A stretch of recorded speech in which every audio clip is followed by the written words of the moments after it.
Name this commercial. We didn't go to the moon. Mr. Bubble. Hey, what you eating? A neat candy bar. Mikey. Boy, Oh, yeah. Give it to sounds Mikey. Good. It smells peanutty. What do you call it? Oh, no, it's a peanut. It's a candy one. Oh, Jim. Oh, whatchamacallit. What's right? Name? What name? Whatchamacallit? I don't even remember what that candy bar was. The totally different crunchy bar of peanutty tasting crisp drenched in chocolate. Whatchamacallit from Hershey. You can ask for it by name. Can I have some of that? Some of what? Can I have some of that? Can I have some of that? That sounded a little... Yeah. Can I have some of that? Like Caddyshack. Oh, give me some? Yeah, but listen to it again, because it was you thought it was the. Hey, what you eating? A neat candy bar. Boy, is it crispy. Sounds good. It smells peanutty. What do you call it? Whatchamacallit? Whatchamacallit? That's right. What's right? Name? What name? Whatchamacallit? You forgot the name? Whatchamacallit. The totally different crunchy bar of peanutty tasting crisp drenched in chocolate. Whatchamacallit from Hershey. You can ask for it by name. Can I have some of that? so seedy. It does. Can I have some of that? I'm not really sure I know what the candy bar is called, though. Oh yeah, I did. So it sounds like a Nestle's Crunch. Yeah, right. Or a $100,000 bar. They didn't say the name of the candy bar enough for me to pick it up. They didn't. Okay, and the last one, listen to what the narrator, how the narrator says this. All right, here we go. E.T. Video game? E.T. is the Atari video game cartridge you have to buy separately to play on the Atari video computer system. Your parents hook it up to the TV. It's the video game that lets you help E.T. get home. This is the Atari video computer system. E.T. and other video game cartridges are each sold separately. Your parents. I had that game, that Atari game. Your parents will connect to the TV. That sounded like your video reel in your voice. Right? Yeah, dude, it sounded like Doug, didn't it? Wait a minute, didn't it? Hold on here. E.T. Video game? E.T. is the Atari video game cartridge you have to buy separately to play on the Atari video computer system. Your parents hook it up to the TV. Your parents hook it up to the TV. Game that lets you help E.T. get home. But it says it said the computer or the game system that you have to buy separate. You know, you have to buy the cartridge separately. I mean, literally said you have to buy it separately. Did you hear that? Video game? E.T. is the Atari video game cartridge you have to buy separately to play on. You have to buy separately. It's a game that you have to buy separately. Wait, I'm confused. I'm confused. I guess it doesn't come with a game system, so you got to. So you've got an Atari. Yeah. Then you buy the game, but what are you going to buy extra? Well, how times have changed. Now it's like I have my kids show me how to like hook shit up. Right. Like, Hey, why are we frozen in the monitor, dude? Oh, look at my face. Welcome to part 2 of the podcast we call the GenXR Podcast. Diamond Dave and Rooster. What up? What up? And Doogie McFresh, a.k.a. Douglas E. Vi. Where did that come from? I mean, was it Cribs? No. Dude, you're always trying to take away the credit of my nicknames. I don't know, but he said it after. No. Maybe. Randomly, out of the blue, we were doing some video production work, and I literally, out of nowhere, just go, Douglas E. Vi. Probably because I was watching like Steve Vai guitar videos and whatever. I just came up with that. Just like Alfred E. Newman. Right. It actually makes zero sense with your name. So for like 2 decades now, there's no. I've never heard him called Douglas ever until it showed up on my phone. Like, who the hell is Douglas? Douglas E. Vi. So was it 4th grade? I think it was 4th grade that you came to Aldridge. Inappropriately? That what? Aldridge. I think it was 4th grade that you came to Aldridge, wasn't it? Or was it 3rd? Oh. In Richardson, Texas? No, it was. Dave's attorneys have said that he's not allowed to answer these questions. Okay. Yeah, no, I think the statute of limitations have passed that's on true. that. No, it was 5th grade. 5th grade? Yep. So many fun times going over to Dave's house. And the trouble that we got into. When we were at your house, didn't we typically sit in a circle and read Bible verses to each other? Isn't that pretty much what happened at your house? No.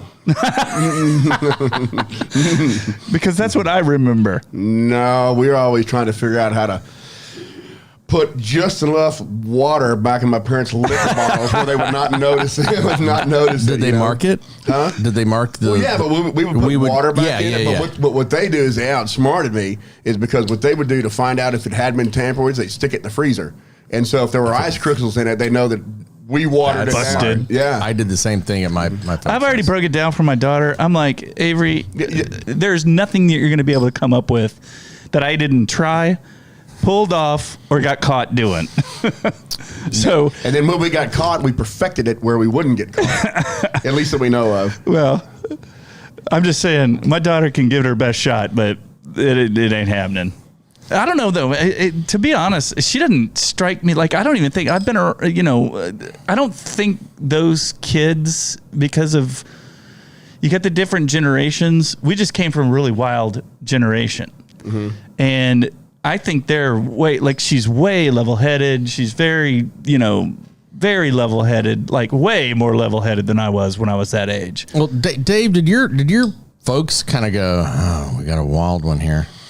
Did they just kind of, did they try to discipline you? They try to change you? No, not at all. What they did is, because they always wanted to know where I was. And they said, look, if you're going to go out, let us know, because we'd rather know where you are than you sneak out and something happened to you and us not know where you are. Okay. And so if you remember back in my parents' house, there was a spiral staircase. Oh, yeah. I remember that.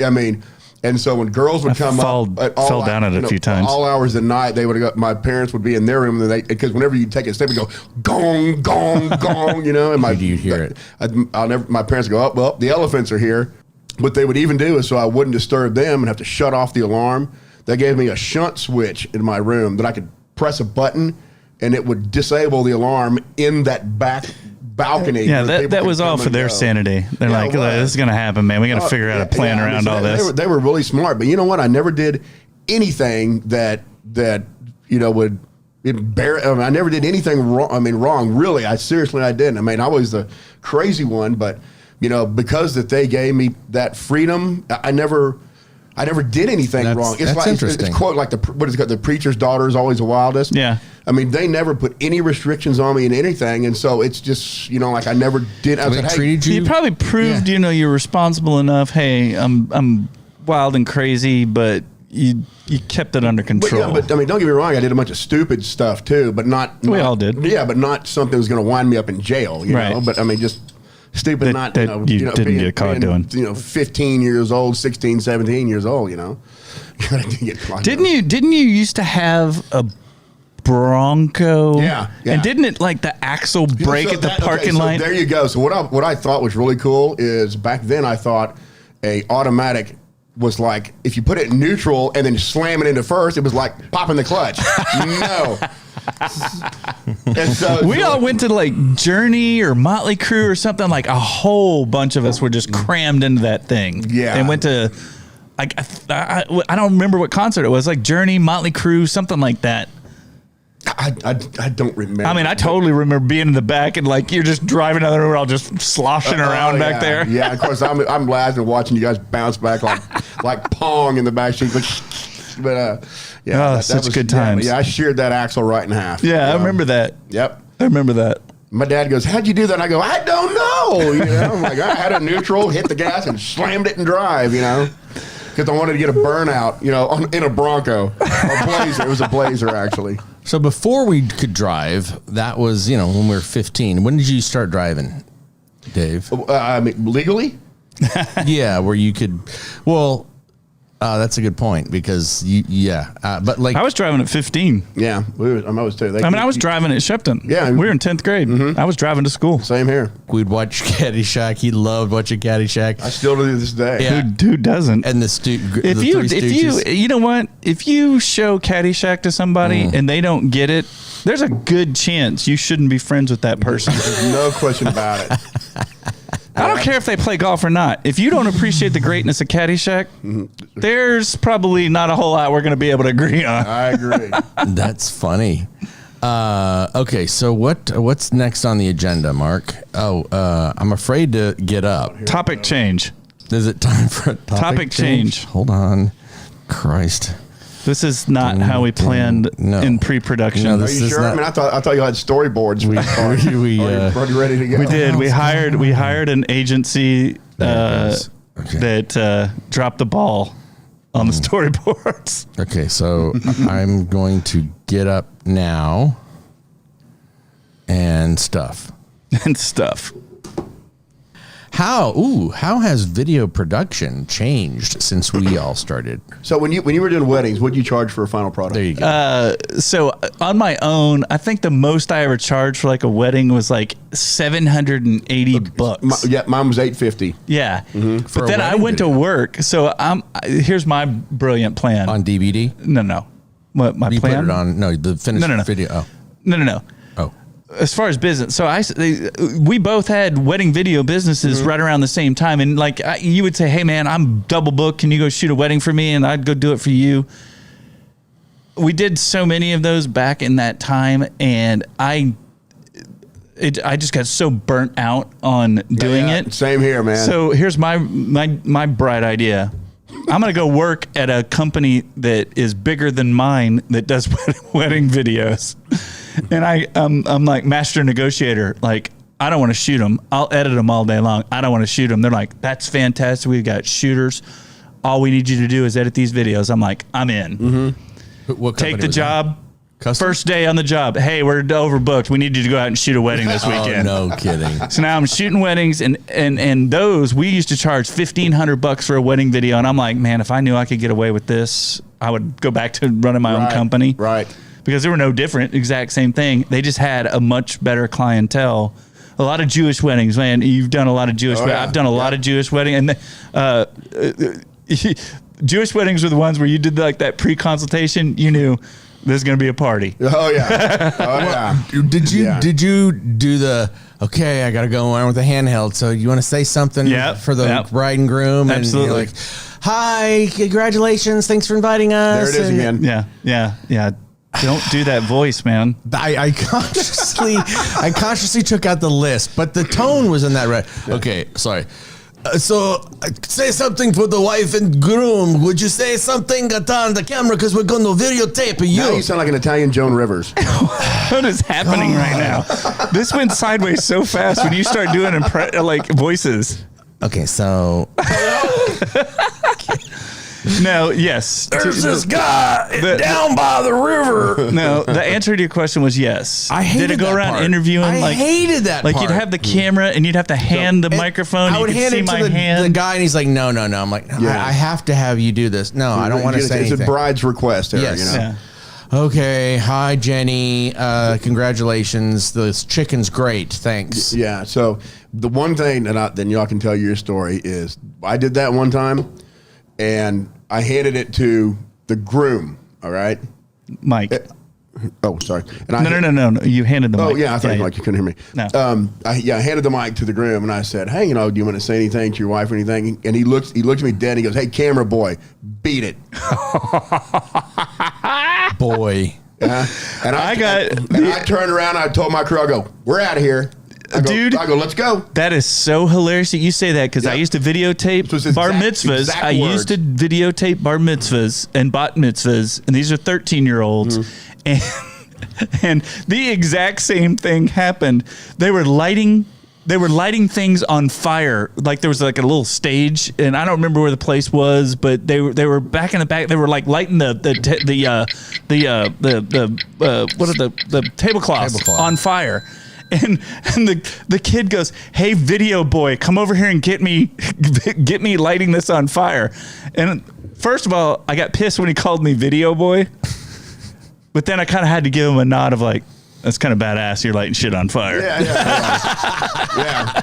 Okay, you get my approval. All right, I'm rolling. Go. I still am not okay with this, but you did win some points with me by burning stuff. Getting there ahead of time. The video boy, the groom is getting ready over there. The bride is getting ready over there, and you get some footage of her, and they're like, "Oh, we're just getting dressed," and you're like, "Okay, it's okay. I'm the video guy. I'm gonna shoot you guys a little bit, and then I'm gonna go over and get him." And you try to get as much as you can, and then they start walking out together, and you have to run ahead of them, and then let them walk by the camera, and they like run around them again to try to get them, walking towards the thing. Yeah. And I'm just sweating balls, and I'm finally, all right, now get it on the tripod, and there's 2 other cameras, and all right, get the audio going. Is he got them? Okay, I'm gonna put this microphone on your lapel there, and then it's like, all right, now we were told that you can't get in the frame here because we don't want you to part of the wedding. We want you to, and I'm like, but man, it looks so good if we got really close. So this is an awesome conversation because we can all relate to this. It's so weird that all 3 of us actually came straight out of high school, or even when you went to college. I mean, we all went straight into video production more or less when we were like in our early 20s. Well, we were doing video production when we were in high school. Remember, we had Motley Crue videos. Oh, yeah, that was so awesome. And the way we would edit them was we had 2 VCRs, stacked them on top of each other. Dude, that was so cool. You had a play and a record. You had the hat with the little ball on it, and you knock on your door, and then you cut the Vince Neil, get out of here! Yeah. And then the way you'd make edits is you would hit the pause button on the record. Then you'd take the tape up above, fast forward until you want, you hit it and play. You were way ahead of your time, right before the mark, you'd hit pause, and then you'd do it hit the buttons at the exact same time. You still got those videos too, don't you? Then I got them on YouTube. Yeah. That was a great. It sucked if you broke the control track and it would fuzz and come back like, yeah, because you hit stop instead of pause and you're like, oh. Well, your vision for like how it's gonna look, like when you do it, you're like, so defeated. Because whenever you hit record, it would always either go an inch forward or an inch. That's right. That's right. And you're like, oh shit, where's the damn mark? Control track. That's so great. But then you have the black burst generator that would stripe the tape and all that stuff. So yeah, we went into that. You guys got a head start actually, because I didn't know what I wanted to do. My dad, made me get a job at the Southland Corporation as a data processing computer operator. How did he make you get a job there? He said, son, congratulations on your graduation. He got me an Akai AX60 keyboard because I wanted to be in a rock band. You start Monday. Wait, time out. The word keyboard and rock band. Mm-hmm. Were you in Bon Jovi? Yeah, I was going to say. It was with Wayne Sutton. It was called Rain Dance. Yeah. And we played like the Boys of Summer. And it was Sister 7 Wayne Sutton. Yeah, before. Yeah. And what up, Wayne? What up, Wayne? Anyway, he said, you start Monday. Yeah. Your brother worked there as part-time. I got you a full-time job. But Dad, I wanted, everybody else is kind of taking a break after high school. No, you start full-time job. And so I was like, okay, I was a tape ape, the little tapes you put on your arm. So I did that for 7 years. But it got me employed. I got a car, I had an apartment, I got a girlfriend, my own pad. I kind of grew up, I needed to grow up. So while I was doing that, you guys were like recording SVHS stuff and weddings. And so when I realized what I wanted to do. We were being entrepreneurs, man. Yes, you were. And then I finally go, I think I want to go to the Art Institute of Dallas. And I actually was working the night shift, 11 at night to 7 a.m.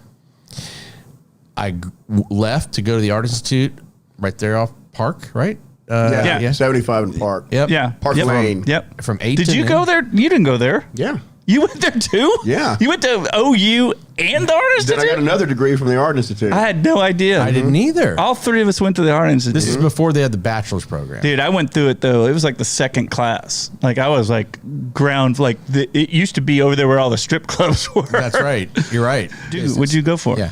I actually went there for website design. I actually graduated in color theory. Wow. So, but I when did you do Photoshop. this? This is way after, because they weren't even the World Wide Web wasn't even happening when I went there. Yeah. So, but back then there weren't editors, so it was learning HTML, and I already learned HTML on a treadmill. And then so I went there after because hey, look, I really want to pursue this because I saw. I was getting dates off AOL dial-up, so I really thought, the internet's like, this is the way of the future right here. So I really want to. You're like, man, we're so dating ourselves right now. AOL. Like, if some millennial stumbled across this video, 90% of everything we're talking about, they're like, what? I don't even. What language are they speaking? So keyboards. Doug's over here writing code. / directory. I got a question. Is it dir and then /root? What is it? Okay, got it. All right, next page.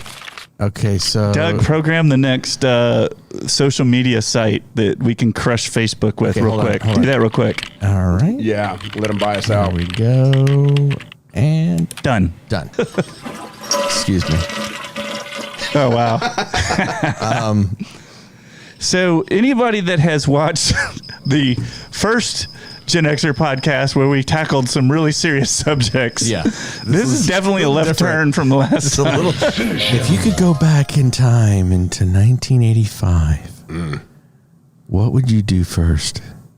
So this is the remote control, right? You go 1985. Ooh, is that a question? Like, is that a topic? okay, so- If so we what could we go were- so we were from 16. today, Yeah, today, and go back in to time, 1985. I would kill everybody in Guns N' Roses and form Guns N' Roses with Dave and Steve Mendoza. Yeah, And there you go. Mendoza was pretty freaking awesome. We'd have to find Still Guns N' is. Roses. We'd have to kill them all.